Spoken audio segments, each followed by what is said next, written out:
ഫലസ്തീനെ പിന്തുണച്ച Egypt football team പരിശീലകന് മണൽ ശില്പമൊരുക്കി ഗാസയുടെ നന്ദി പ്രകാശനം. മാനവരാശിയുടെ മനസാക്ഷി എന്നാണ് ഹൊസം ഹസനെ ശില്പത്തിൽ വിശേഷിപ്പിച്ചത്.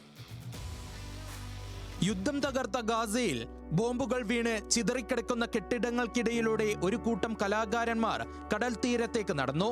മുൻപ് ആക്രമണങ്ങളിൽ ശരീരഭാഗം നഷ്ടമായവർ, എപ്പോൾ വേണമെങ്കിലും ഒരു മിസൈൽ ആക്രമണം വന്നുപെടാവുന്ന അന്തരീക്ഷം, ഇതുവരെ കണ്ടിട്ടില്ലാത്ത കേട്ടറിവ് മാത്രമുള്ള ഈജിപ്ഷ്യൻ ഫുട്ബോൾ ടീം പരിശീലകൻ ഹൊസം ഹസൻ ഇന്ന് അവർക്ക് മാനവരാശിയുടെ മനസാക്ഷിയാണ്.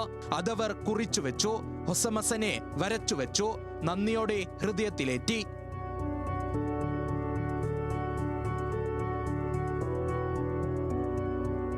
യുദ്ധഭൂമിയിൽ നിന്ന് ഉയർന്ന ഏറ്റവും മനോഹരമായ നന്ദി സ്മാരകം.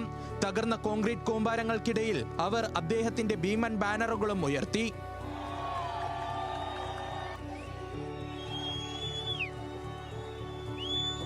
ലോകകപ്പ് വേദിയിൽ ഹൊസം ഹസൻ പലസ്തീൻ പതാക വീശിയതോടെയാണ് വീണ്ടും ഗാസയുടെ കണ്ണീർ ചർച്ചയിലേക്ക് വന്നത്. എന്തിനീ കളിക്കളത്തിൽ രാഷ്ട്രീയമെന്ന മാധ്യമങ്ങളുടെ ചോദ്യത്തിന് ഗാസയുടെ ദുരിതം നിങ്ങളെ വേദനിപ്പിക്കുന്നില്ലെങ്കിൽ നിങ്ങളൊരു മനുഷ്യനാകുന്നില്ലെന്നായിരുന്നു മറുപടി. അർജന്റീനയ്ക്കെതിരായ വിവാദ മത്സരത്തിൽ ഈജിപ്ത് പുറത്തായതോടെയാണ് ഗാസയിലെ ജനങ്ങൾ നന്ദി രേഖപ്പെടുത്തിയത്. കളിക്കളത്തിൽ ജയം അപഹരിക്കപ്പെട്ടെങ്കിലും ഗാസയുടെ മനസ്സിൽ ഹൊസം ഹസനും ഈജിപ്തും എന്നേ ജയിച്ചിരിക്കുന്നു. World cup desk, news Malayalam.